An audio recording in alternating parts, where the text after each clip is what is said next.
Welcome, everyone. Polar opposites, Spencer Byers, Kajan, Thiru, Danny Castle. Welcome in. Cage, big week of basketball. We had to move last week's episode from Monday to Tuesday because of some work requirements you had today. Luckily, we're not getting messed with today, so we're back to our regular scheduled programming. And easy start today. Raptors, big win in overtime against the San Antonio Spurs, able to beat the heroics of Victor Wembanyama and those San Antonio Spurs. And now, Cage, I don't remember when it was, but when we did our top 10 position groups, I think it may have been only 2 weeks ago, just about. Probably was. I think it might have been just before the season started. Which I believe was about 2 weeks ago, relatively 2 weeks ago. Yeah. You put Victor Wembanyama in your best power forwards list in the NBA. And I got eviscerated by you in the process. And I was rather hesitant at that synopsis. And I still am rather hesitant at putting him so high. But he's really starting to show me and to everybody else that maybe, just maybe, by the end of the year, you'll be right. Maybe he'll get to that, top 4 power forward, top 5 power forward ranking. Because there's nobody like him. There's literally nobody. That's why you don't know where to put him. There's literally nobody like him, and I think defensively you knew he was gonna be like he's gonna catch on because of like damn He's too 7 tall. foot. He's just too tall. He's too tall. I think offensively was going to be the question of how he can adjust. I gotta tell you, Spence, like that his fifth game against Phoenix, with Devin Vassell going out like in that first half because of a groin strain. Luckily, it's not too serious. He should be back during this 2-game road trip that the Spurs are going to be on. But he's ahead of schedule offensively, and that's a scary thought for the rest of the NBA. 38 points. They finally gave him the ball, which kind of pissed me off yesterday because I'm like, you're the best player on the floor. You're the tallest guy on the floor. You like, how do you have just 16 shot attempts? Like San Antonio needs to find a way to like give him the ball because there's nobody that can guard that height if he shoots over the top. You just have to pray that he misses. And that Phoenix game kind of showcased how good he can be offensively. Well, Cage, I'm going to interrupt you here to say, in that Phoenix game, he had 38 points, 10 rebounds, 2 blocks, 2 assists, only 2 turnovers in 35 minutes of play, and a win over those Phoenix Suns, if I'm not mistaken, Cage. In a win too. And now the Spurs team is going to go through some growing pains, but they can be a sneaky play-in team. The talent's there. Well, Cage, in that Phoenix game that we were talking about, he is only the 3rd teenager ever to have 35 plus points, 10 plus rebounds, and 2 plus blocks in a game. Wembanyama, LeBron James, and Kevin Durant. Wow. If there's going to be 2 guys you're compared to, I take those 2. Any day of the week. And twice on Sunday. And twice on Sunday too. But I stick by the ranking. I stick by the ranking that I put him at 4. Honestly, if he continues this production, that fourth spot might end up being too crazy enough. That might end up being too low. I don't want to hear that right now, Cage. Let's let the young man play more than 7 games. Let's actually let him get 6 games for the Spurs. Let's allow him a chance to have some growing pains before we start talking about top 10 power forwards in basketball. And he will have growing pains, and he's had growing pains. The Clippers game was an indication of that. But he's got to be fed the ball at all times, and then revolve the offense around him. Like, I think Pop's going to start doing that, though. I think Popovich is seeing what Wembanyama is comfortable doing and is going to start feeding the ball more. And I also want to add one more thing about that Phoenix game. That 38 points is tied for 3rd most by a Spurs rookie, 3 points back of David Robinson, who has the record of 41 by a Spurs rookie. Which, in all honesty, Cage, I would not be surprised if Wembanyama breaks David Robinson's record. And Wouldn't shock Robinson me was at a all. lot older than Wembanyama is because he didn't come over when he got drafted. He spent 2 more years at the Naval Academy because he went to Navy, got his license as an admiral, and that's why his nickname, of course, was the Admiral. He became an admiral of the Navy and then came back to the NBA after that. So his career started later than Wembanyama's. So Wembanyama's rookie 38 points is way more impressive than Robinson's 41 because he's, 4 years younger? Just about? He is 4 years younger, but he's also played at a pro level. So like those guys like Wemby, Luka, Jokic, those guys have experienced playing pro. Those guys have experienced playing pro ball before coming into the NBA, and have been more used and have been more comfortable to the NBA because they've had to deal with the physicality of the other leagues. I would say it's such a surprise that he's adjusted this quickly, but in terms of like the physicality, I'm not surprised that he has adjusted because like the league that he was in before, it's safe to say it's a lot more physical than that of the NBA. Well, yeah, the Euro style definitely is the European style of ball is definitely true.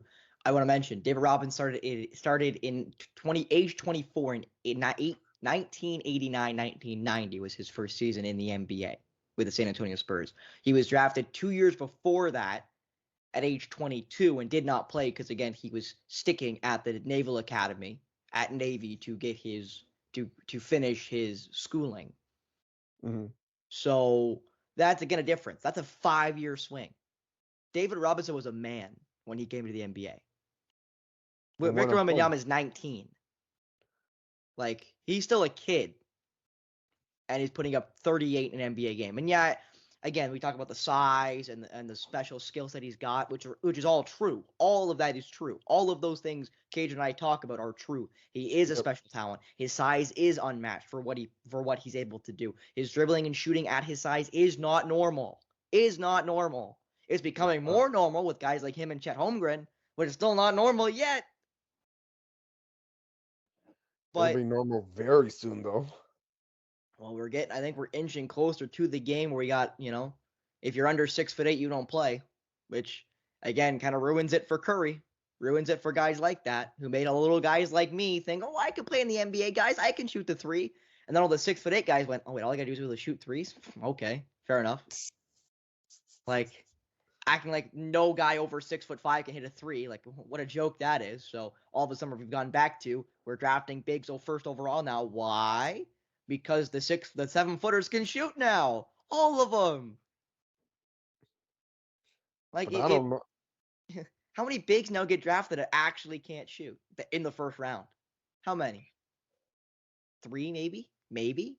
Maybe, And maybe. then they develop it as they go in their NBA career, like Al Horford, for example. A guy who never shot a three in his life with the Hawks, and now he's just gone over as basically a 3-ball merchant for the Celtics. Well, Al Horford had touch in the mid range to start it off. I'm not saying he didn't. I'm just saying that 3-ball wasn't splashing in Atlanta like it is in Boston. That's all I'm trying to say. Yeah. Um. But there was a time and place where the big shooting threes was frowned upon. Now it isn't. Thank you, Kevin Durant. Now moving over to the other side, moving over to the winners cage in You the mean Dirk Toronto Nowitzki? Raptors. Huh? Well, Dirk played the You mean 4, Dirk not the Nowitzki? 3. I mean, yeah, but he's 7 feet. He kind of revolutionized like big I'm shooting not. threes. Hey, Dirk, you said 3 though, and I think 3 is more Kevin Durant. If you're saying the shoot stretch 4, oh, that's all Dirk. Okay. Okay. But Fair the enough. stretch 3, that's KD, in my opinion. That's KD. And obviously there was guys before that as well, but they weren't played as much as Kevin Durant was and Funny has enough, been. ironically, KD's more of a mid-range guy than he is a three-point guy. Well, now I think early in his career he was more of a 3-point shooter, and now we are again. I'm not gonna have the argument over how tall he is because I know he's listed at like 6'9", 6'10". We all know he's 7 feet tall. We all know he's 7 feet tall. Yeah. Anyway, moving over to the winners of the San Antonio Spurs game, they were Toronto Raptors, who came out 123-116 winners in the most recent Victor Wembanyama game, who continues to impress. He had 20 and 9 rebounds in the loss. Scotty Five Barnes five blocks too. as 5 blocks, of course he did, but as or as Jack Armstrong and or I can't remember the play-by-play name for the Raptors. Cage, what Matt is his? Devlin. Matt Devlin. I knew it was. I knew it last name started with a D. I can't remember his first name. Matt Devlin. Scotty B had 30 points, 11 rebounds, and 6 assists to basically propel his team to an overtime victory. They were Helping down, I out the think. fantasy team, might I add. Oh, both of ours too. And can't believe I have Scotty, Wemby, and Oscar Thompson on the same team. That's nuts. Um, but 27 of those 30 points came in the second half. And what's more impressive if this was a 19-point comeback from being down 19 at the half. Scotty Barnes is a G. He's that guy. And all it took.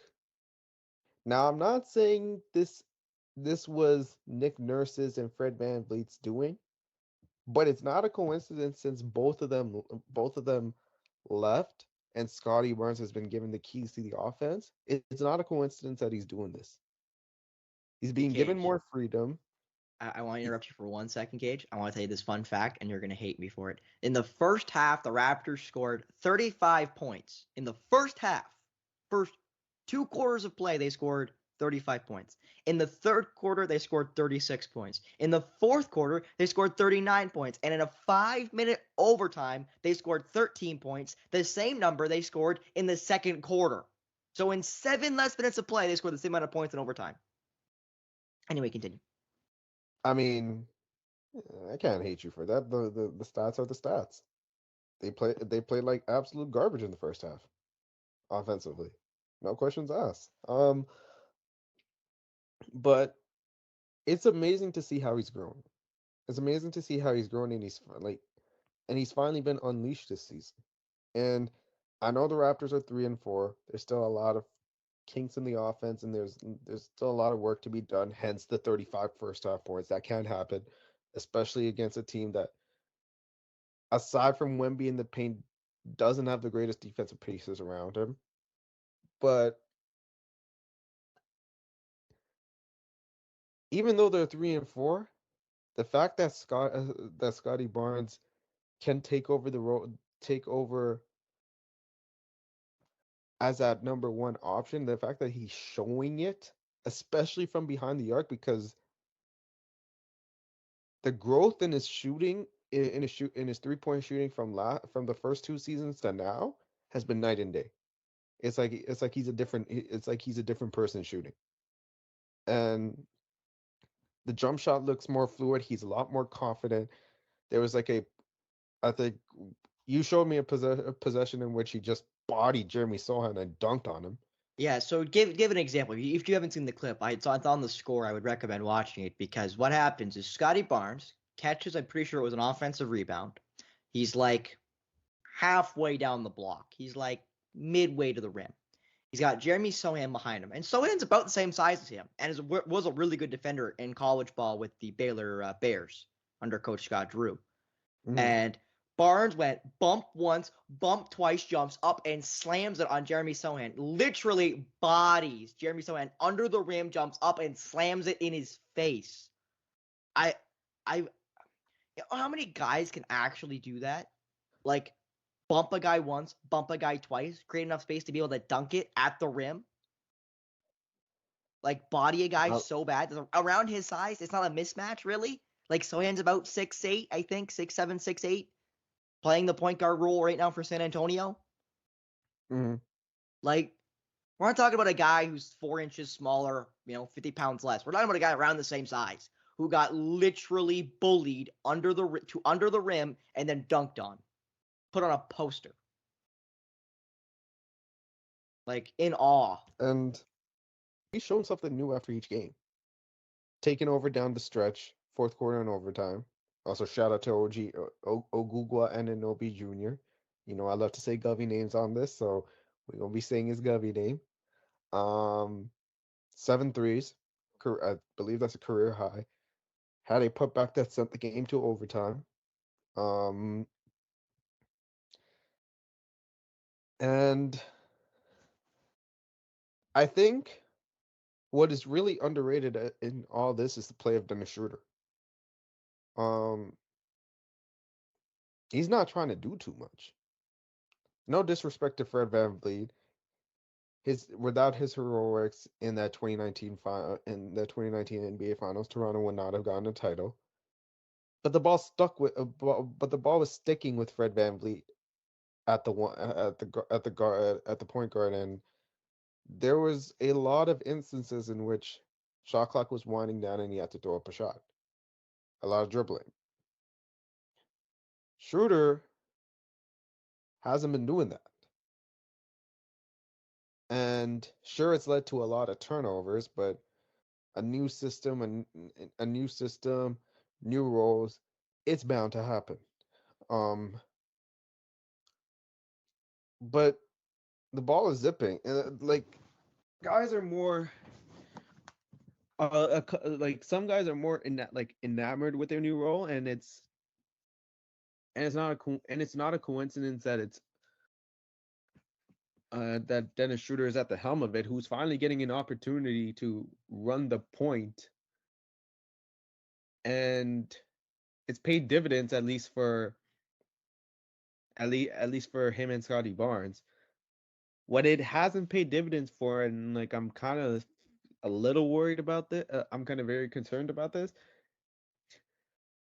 Is Pascal Siakam's not being aggressive enough?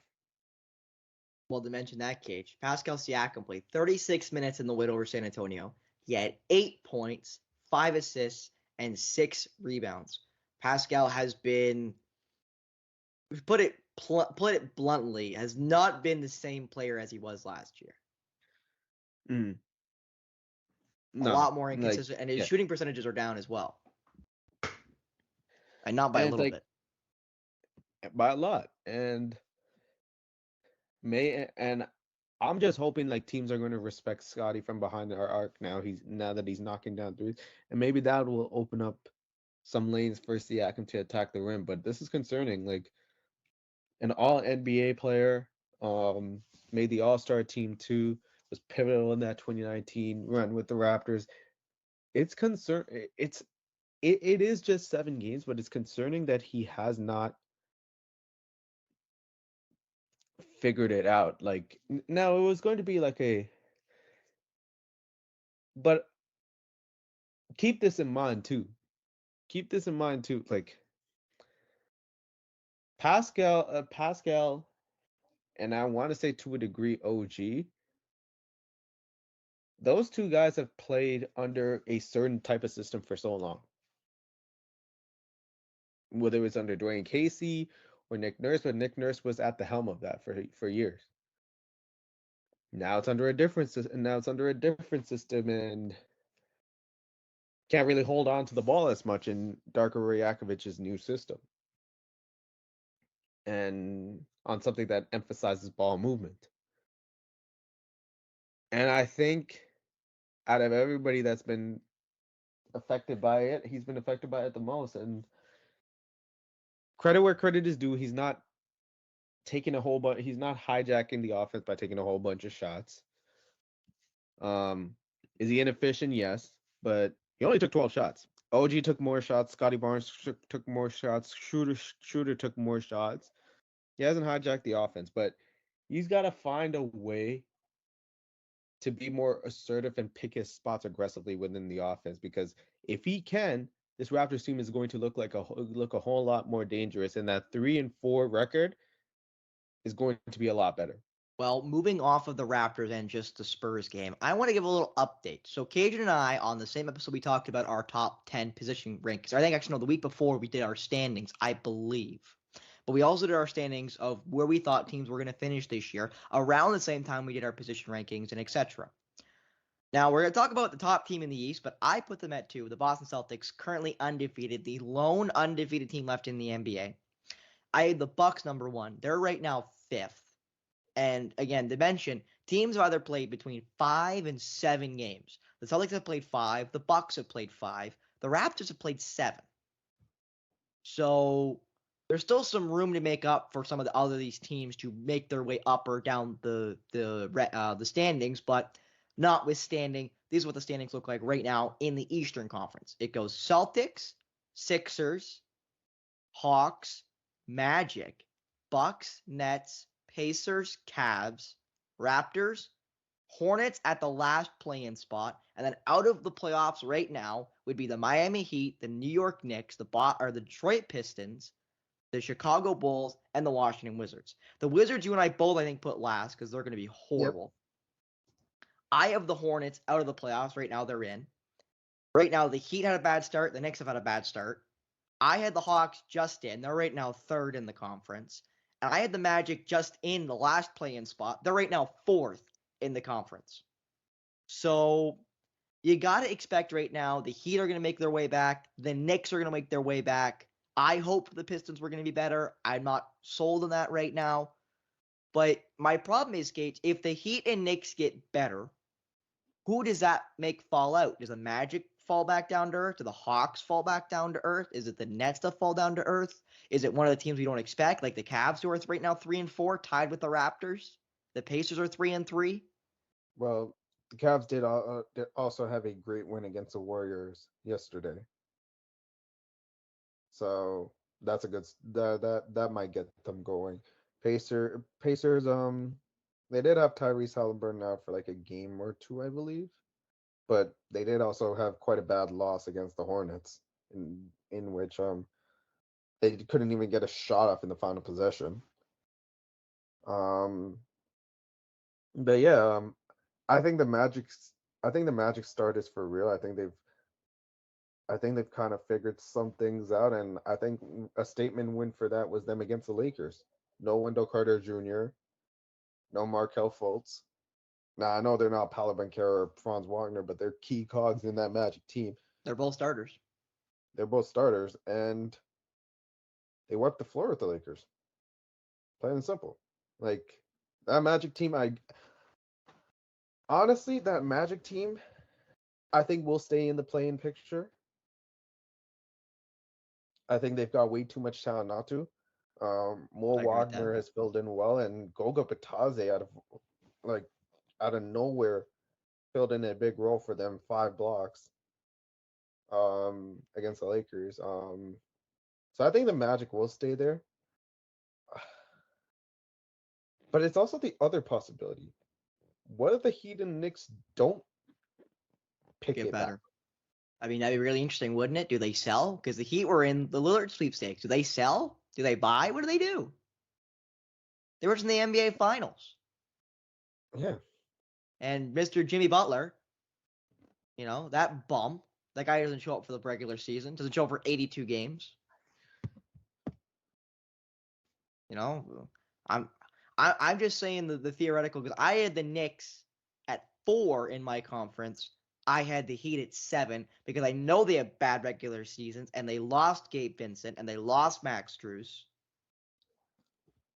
And now they're having a bad start. The Knicks having a bad start. Philly has a good start, even without James Harden. The Eastern Conference might get interesting down the stretch. Like, again, we're only between 5 and 7 games in, but this Eastern Conference is already starting to look really interesting, and we're not even a little bit into this season. So as we get in 20, 30 games, this Eastern Conference is really going to start shaping up between who are the contenders and who are the pretenders in the East. Mm-hmm. And then over to the West, before we get to my Boston Celtics.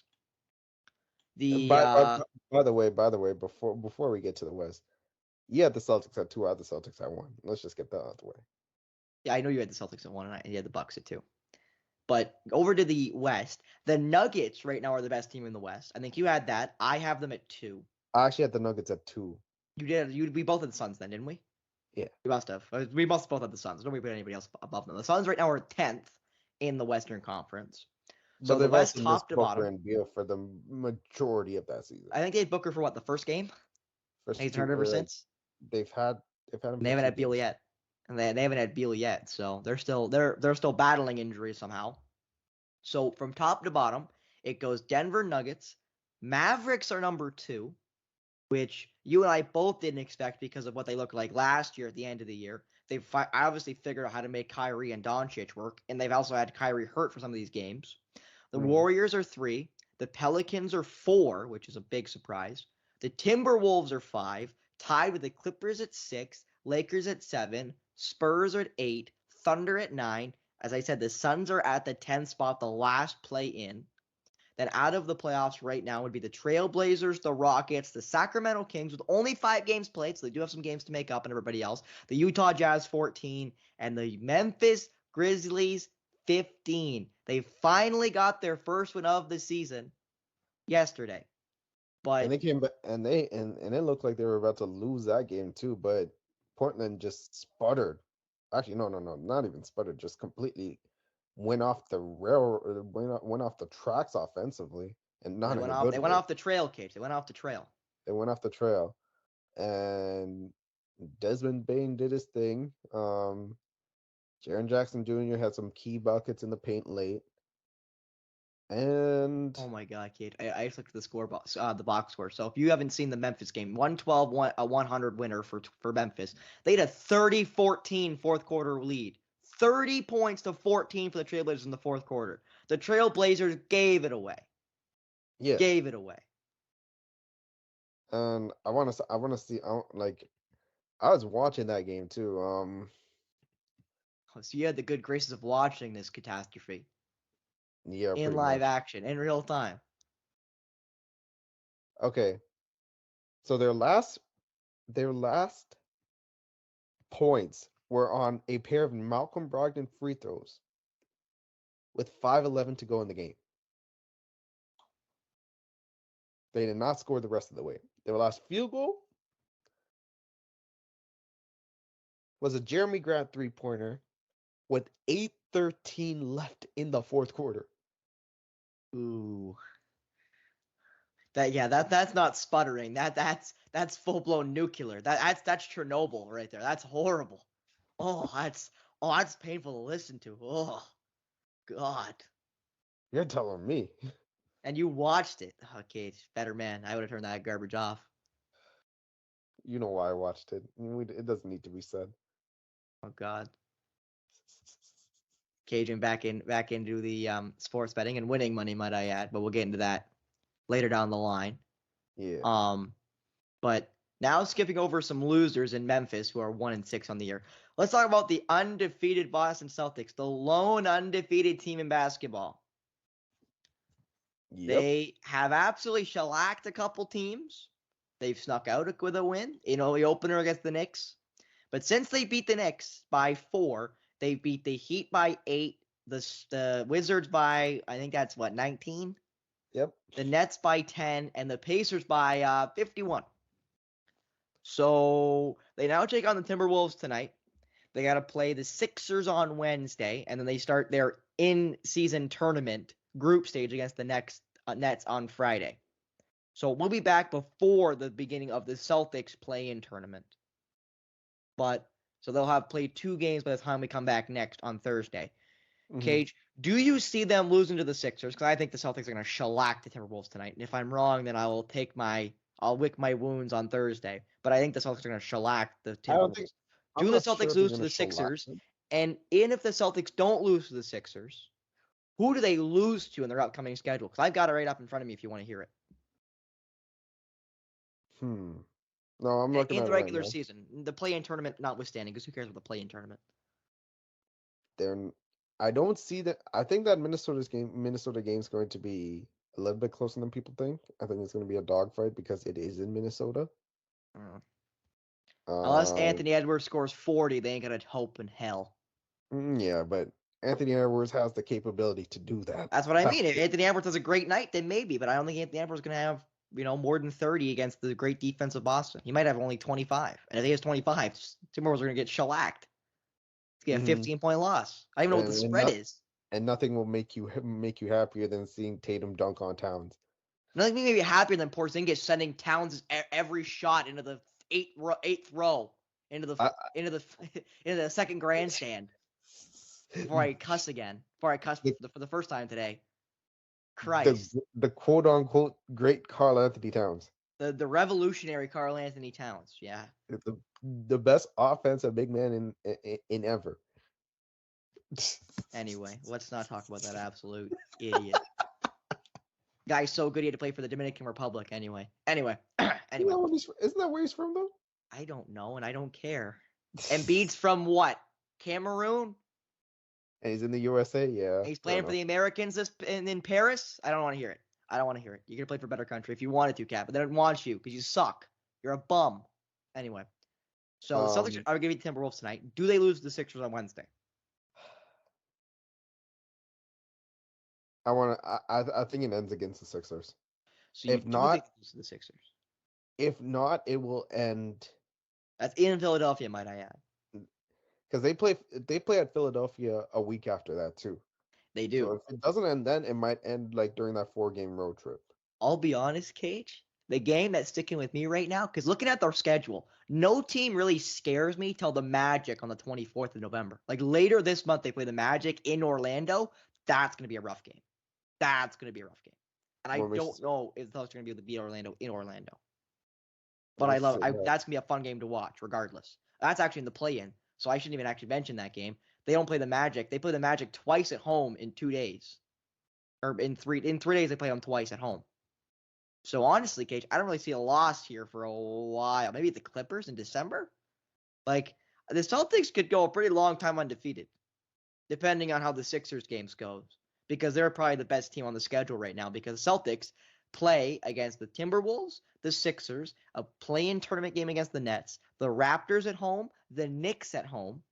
The Knicks game scares me, Cage. That's the one that worries me. Because they only beat them by 4 in New York. Yeah, but I feel like that's just like a bogey team for the Celtics right now. Like I want to see them dominate the Knicks to feel confident. But it's in Boston, so that's the other thing. You know what? You're right. It's at the Garden. The Celtics are going to lose at the Garden anyway. So then the Celtics play again against the Sixers at home. Maybe I'm being a homer here. Of course, we know that.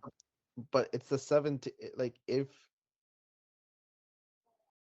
they somehow don't get a loss before the 17th, that Toronto game might be a little bit iffy.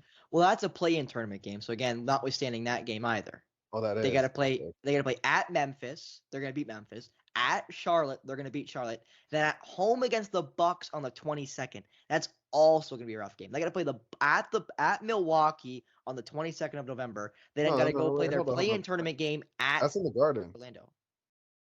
Oh no, but okay. I meant to say they play the Milwaukee in Boston. Then they got to go at Orlando to play the Magic in their in tourney game. Those are going to be 2 rough games to play back to back just about. Get 1 day off, fly to Orlando. If anything, I think one of those losses is going to come on the road. So you'd probably have to think if it's on the road, it's going to be the Sixers because they're not going to lose to Memphis. They're not going to lose to the Timberwolves. They're not going to lose to the Hornets. No.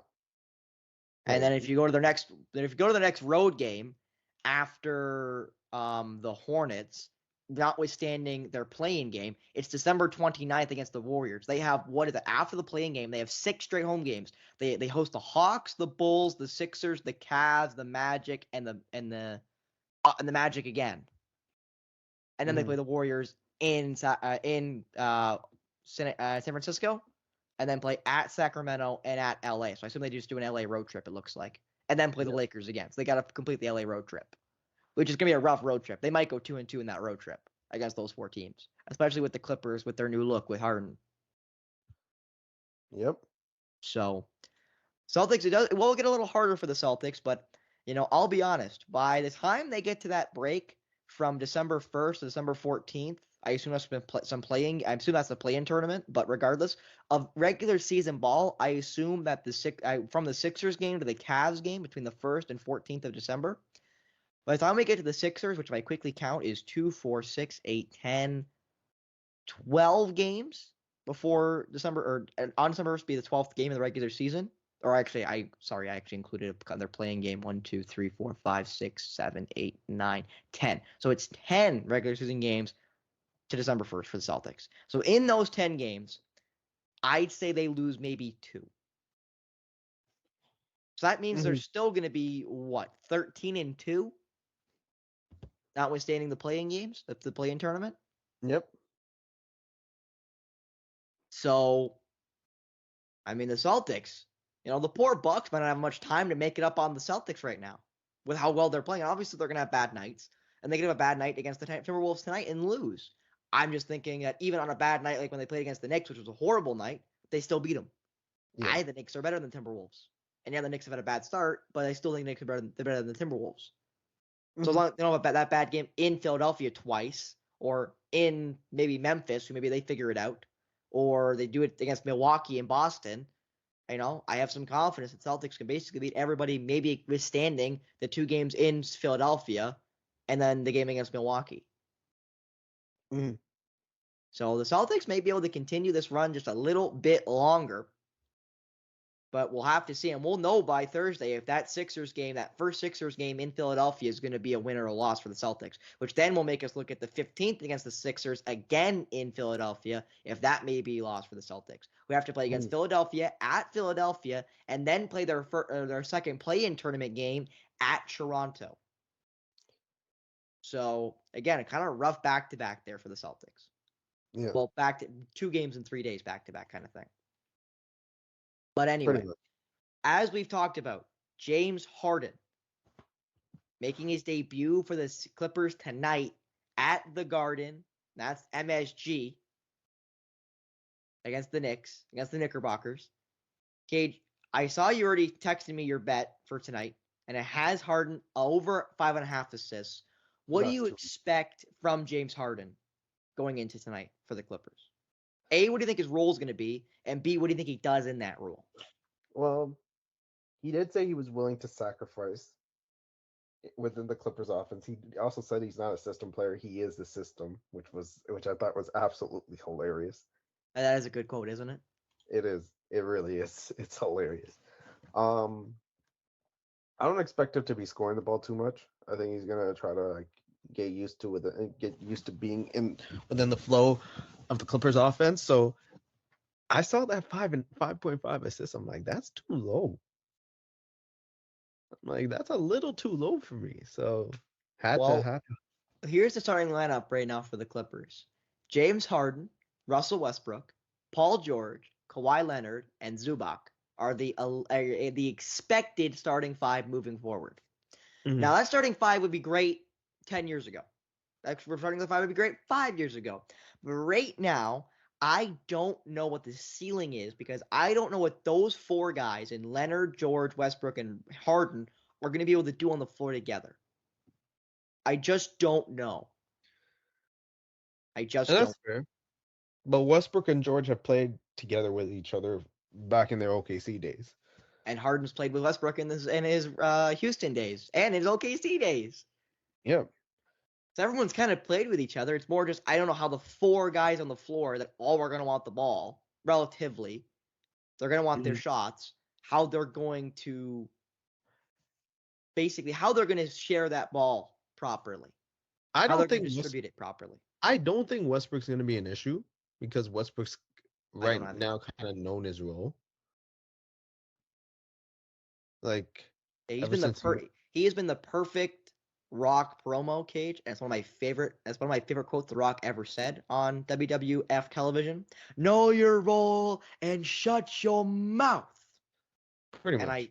And I like that one because Westbrook has really known his role.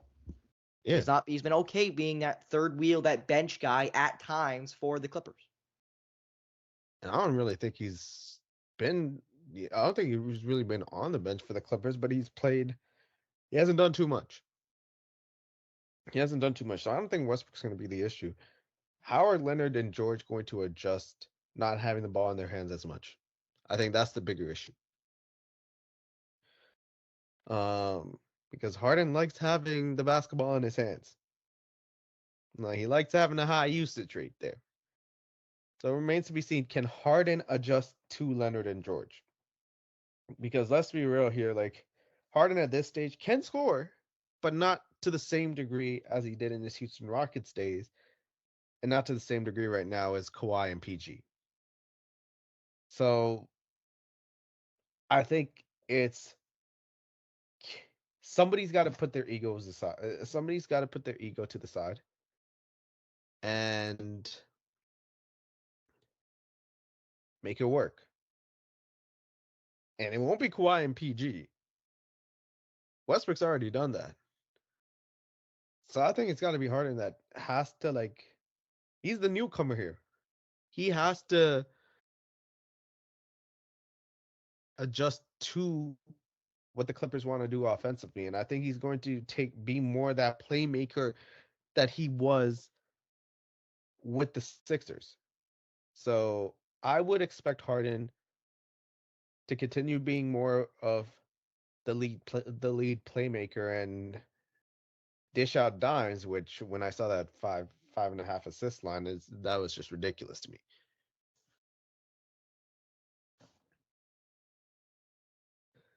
Ultimately, what's going to determine how high this ceiling is going to be for the Clippers is health. That's the biggest thing. That's the biggest thing for me is health. Well, Cage, to move on to the Golden State Warriors now, and not the Golden State Warriors team necessarily, who have had a great start to the year and gotten back probably their most impactful player, not their best player in Draymond Green, as much as I hate to say those words in that order. Mm-hmm. That is basically a fact that Draymond Green is probably the most important player, the most impactful player to the Warriors, especially defensively. Mm-hmm. But Steve Kerr, last episode we talked about how to help players play more, how to get guys to stop taking so many rest days and arguably fake injuries to get days off. Steve Kerr, coach of the Golden State Warriors, not only agreed with me, said he firmly, I believe firmly that we should have a shorter NBA season, he said. I think somewhere around 70 to 73 games would be a huge boost for the NBA, to be honest with you. We need that extra rest. We have too many games right now. The players play so hard. They have to train so hard. I have to coach these guys, and I see it. I played myself 15 years in the NBA. It's something that I feel very strongly about, that we could come to a position where we have a stronger product and a stronger league if we cut down the schedule. He also mentioned that's off the back of playing now the in-season tournament plus the 82-game season. He also mentioned that he loves the play-in tournament and sees no reason why they can't do it. It's just scheduling has to be more effective for everybody. I can't say I disagree. I mean, Steve Kerr agreeing with me makes me feel pretty good about myself. And I said it before he did, I believe. He said it on November 3rd. I said it before November 3rd. So I'm feeling pretty good right now. You said before November 3rd? I'm 99% sure. I'll make sure I go check. Yep, you did. I did. There you go. How about that? I beat him to the punch. But no, like he's right, but the NBA won't do it. The NBA won't do it because of revenue and TV deals. And it sucks because like we've seen a lot more injuries as of late, especially to start off the season. Like Beal not even playing. Booker's only played 2 games and now has a calf strain. Where am I going with this? McCollum is also out for the McCollum now collapsed. Pelicans. No, pneumothorax in his right lung. Something that he dealt with in Portland a couple of seasons ago too. And that's a good Pelicans team too. That's not a bottom feeder. That's the Pelicans team that we just mentioned. Is pretty high right now in the Western Conference. And there's going to be some struggle too because McCollum basically is the healthier of the 3 between him, Ingram, and Zion Williamson. So it's kind of like a terrifying proposition. It's kind of terrifying if you're a Pelicans fan that you have to rely on the health of Zion and Brandon Ingram for them to stay healthy until McCollum comes back, because they have proven that they haven't done that yet. Wendell Carter Jr. Fractured his finger in the last possession, like in the dying seconds of I want to say it was the dying seconds of like the Jazz Magic game.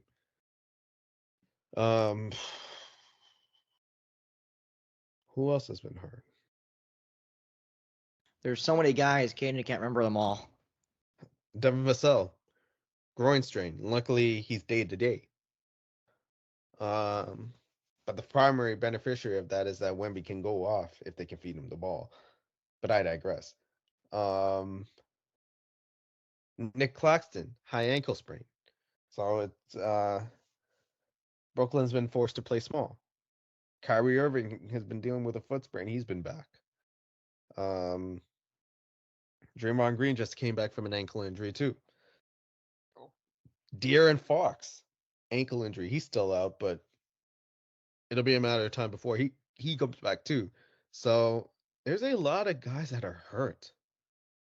A lot of guys that are hurt more so than usual, and it's starting to get out of hand.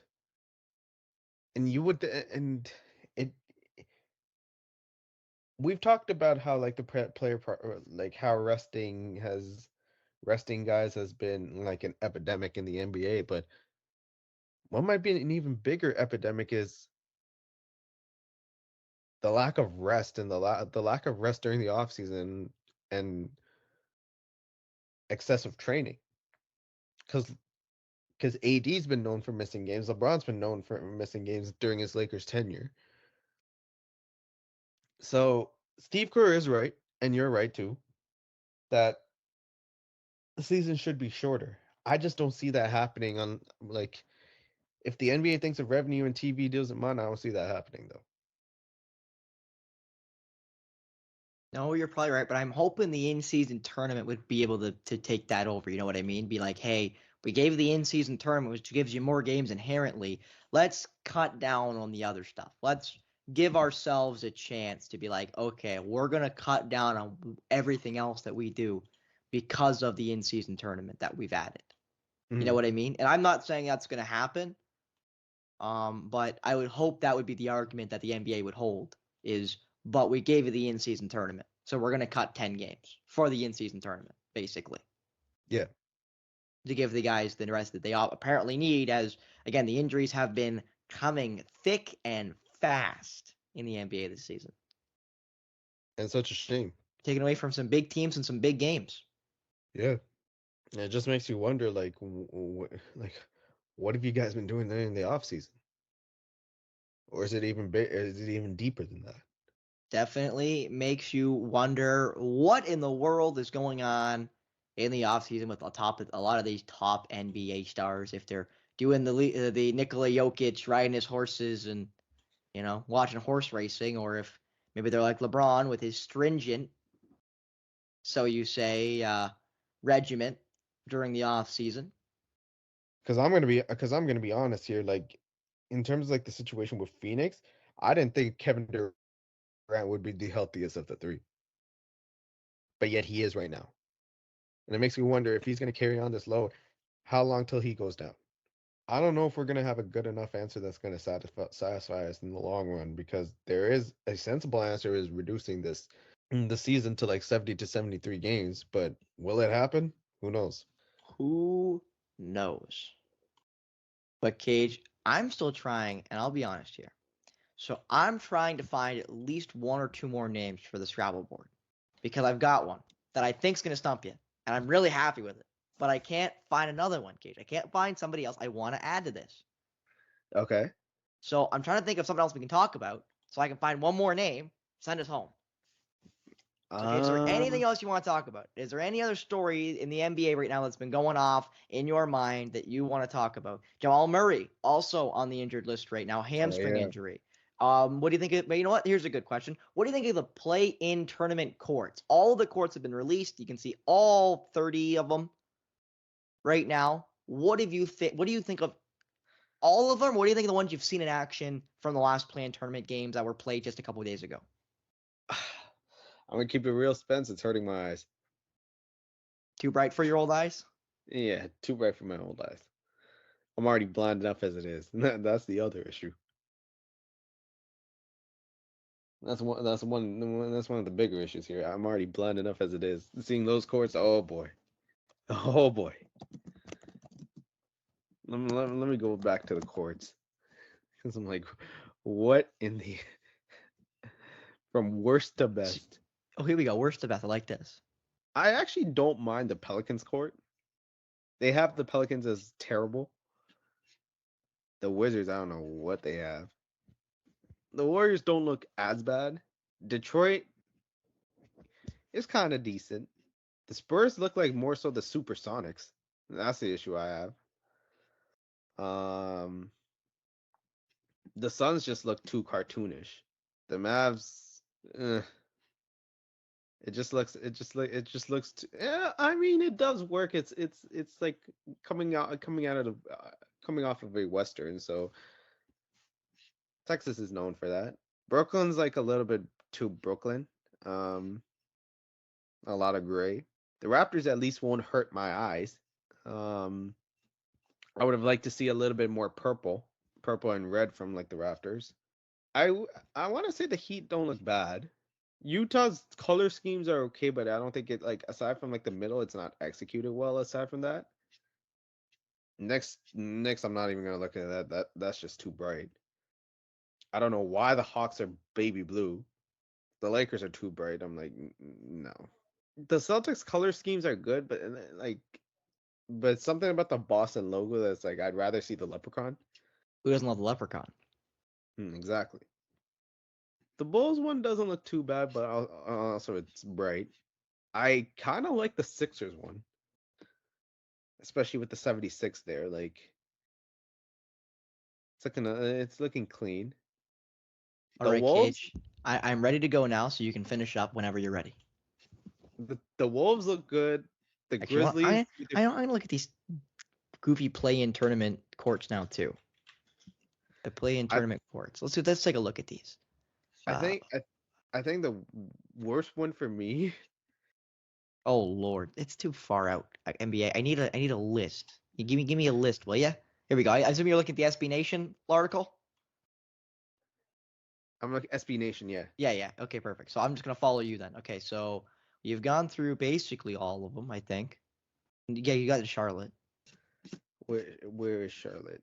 Charlotte's at the very, like fourth or fifth, I think, as my H-Town Wi-Fi takes screams a little forever. bit too much.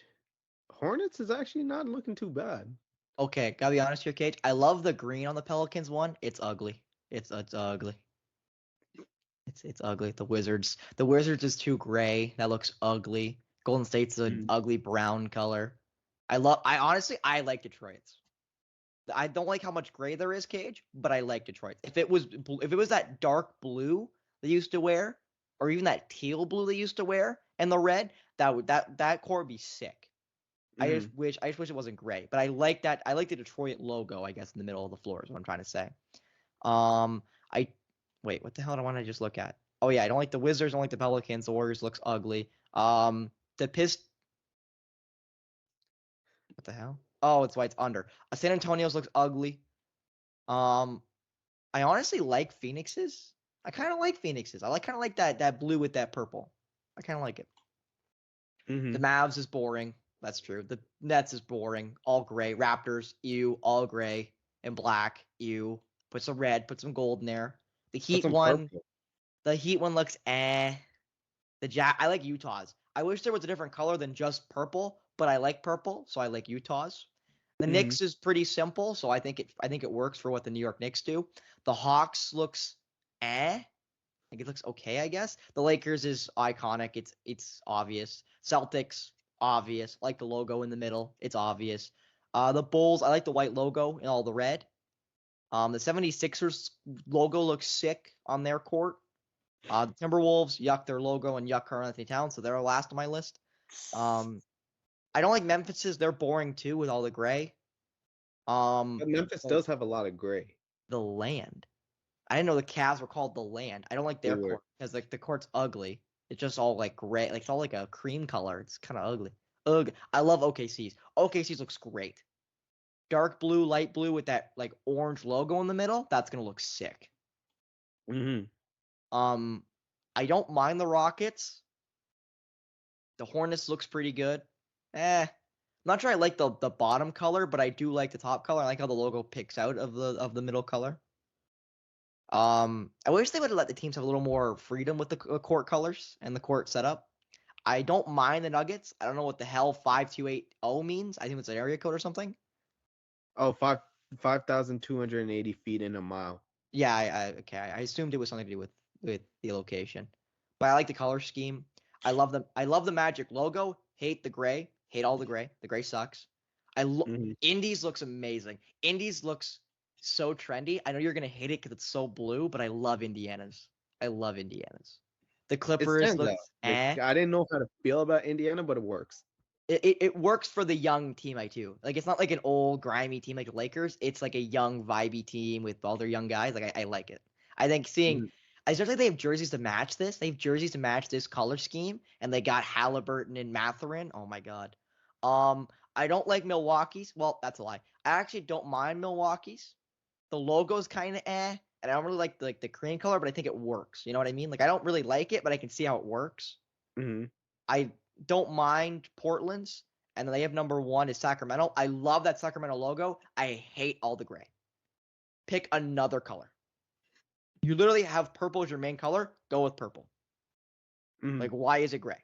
But anyway, now that we're done going through all of the ugly / good looking, especially Indiana. Indiana's my one. Indiana's looks so cool. I might watch an Indiana in season tournament game just to see that court in action. That looks lit. Anyway, so Cajun, to end off our show, we're gonna go with the Scrabble board. Again, we do it once a week. I've been doing it a lot on Thursdays, so I wanted to do it today. And the reason why I wanted to do it today is we're gonna do government names.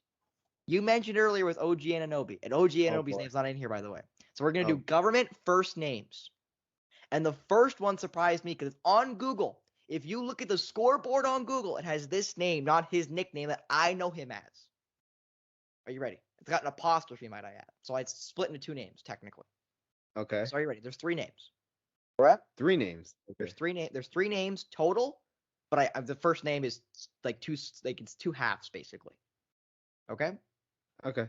Picking up what I'm throwing out? Okay, so the first half is HNA apostrophe NHSO. NHSO.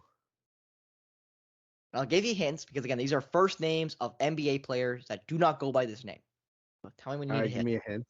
He plays for the Los Angeles Clippers. Do you need another hint? Yeah. He was traded from the Clippers. He got traded to them from the Denver Nuggets. Wait. That should give it away. Oh wait. I know Bones Highland, but I'm trying to figure out what is like. You're trying to figure out what it is? I can tell you. Oh wait. Yes, it makes sense. It's Nashawn.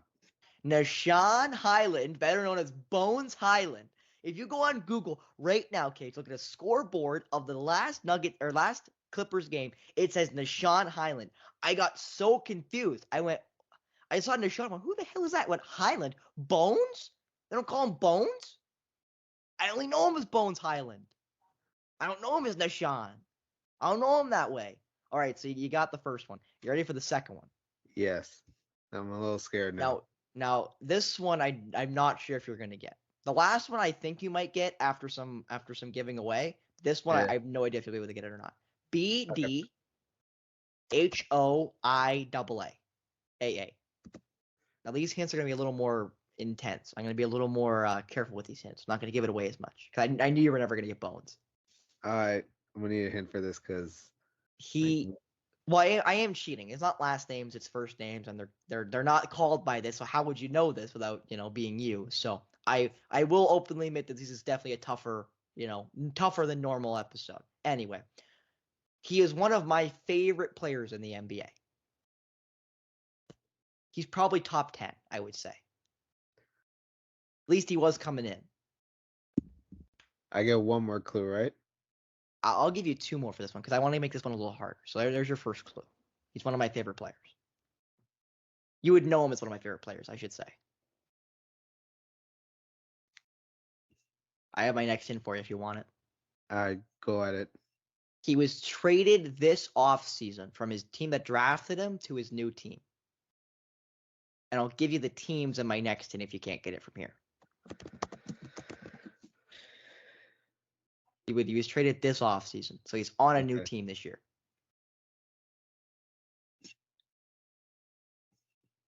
Okay.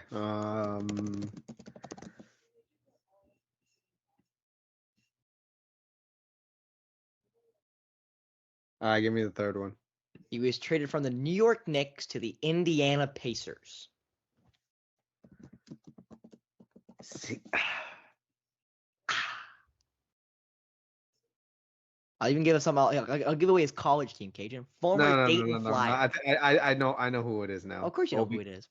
Obi Toppin. Obadiah Toppin, or Obadiah Richard Toppin Jr., but I know it was Obi Toppin is number 2. It's Obadiah. His name was Obadiah Toppin, I believe. I believe that's Wait, what did you? Was it EDHOIAA more time? or B? Or is B? Okay. Yeah, BDHO. Okay. Here for the last one.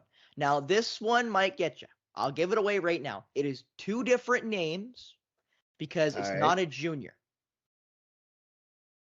If you understand what I'm saying. So here's the name. So it's 2 different names. First name, HIINTASCR.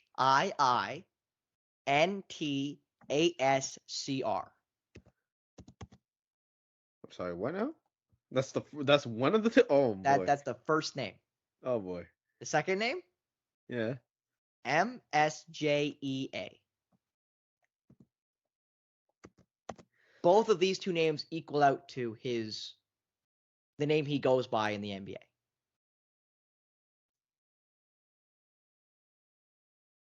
And I can give you hints when we get there.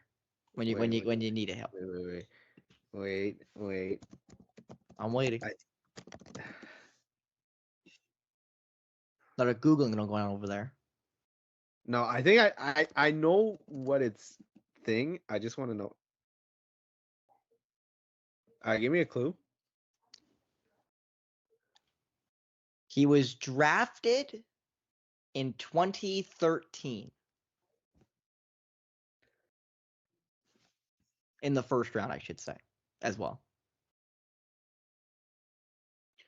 Drafted in 2013. I'll give you 4 hints for this one because I got the next 2 hints might help you, but might not enough. Okay, give me another one. He has played for only 2 teams in his career. So he's been drafted since he's been in the league since 2013. He's only played for 2 NBA teams since. And it includes the team that drafted him. So he's played for the team that drafted him and 1 other team.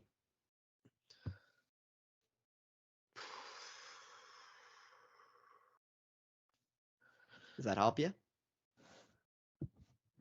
Because here's the thing. Next one. I think I think I know what the name. I think I know what the 2 names like scrambled up are. Mm-hmm. You don't know who it is. Yeah. Okay, well, I'll give you the next hint. He has been on his newest team since 2022. So he's kind of new to his new team, to his second team. So he's been a while with the first one. Oh, wait. Wait a second. Wait a second. CJ McCollum. Christian James McCollum. Christian James McCollum, Mr. CJ McCollum it is. And you go 3 for 3 on the Scrabble board. A rough week this week for you, Cage. Rough day for you, Cage. Rough day. But I did give you some toughies. Well, I knew it was Christian James off the bat, but I was like, who is named Christian James? But 2013, I'm like, 2013, like, and he's been on one team for the longest. It's like, yeah, that makes sense. Yeah, it's Christian James McCollum is CJ. That's why I said it's not a junior. Because usually when you say CJ or at TJ, you think it's a junior. But CJ is not a junior. James, like what is it known? And then CJ, I'm like, oh boy. That's when it kind of hit. I'm like, wait a second. Yes, but I still cannot believe Google has Bones Highland as his legal government name is Nashawn. When I've never heard my life ever called him Nashawn. Because no one never ever called him Nashawn or Nashawn. Okay, it's Bones. Man. Call him Bones. Okay, he likes bones. He likes eating bones. He's Bones. Okay, goddamn. He's like the Yu-Gi-Oh character. Bones. Okay, Bones. Bones is Bones. Anyway, that is a Yu-Gi-Oh reference, by the way. There was a character named Bones in Yu-Gi-Oh, I believe. He looked like a skeleton too. You find him. They find him in the graveyard in Battle City, I want to say. But anyway, Anyway, I am a Yu-Gi-Oh fan, but I am also a nerd, sports fan and nerd. I know I'm a great combination. I get all the girls. Anyway, if you made it all the way to the end, thank you so much for tuning in. Cajun, favorite Danny Caslam, alongside myself, Spencer Byers. Thank you so much for tuning in. We'll see you on Thursday for more regularly scheduled programming here on the Outrage Inc.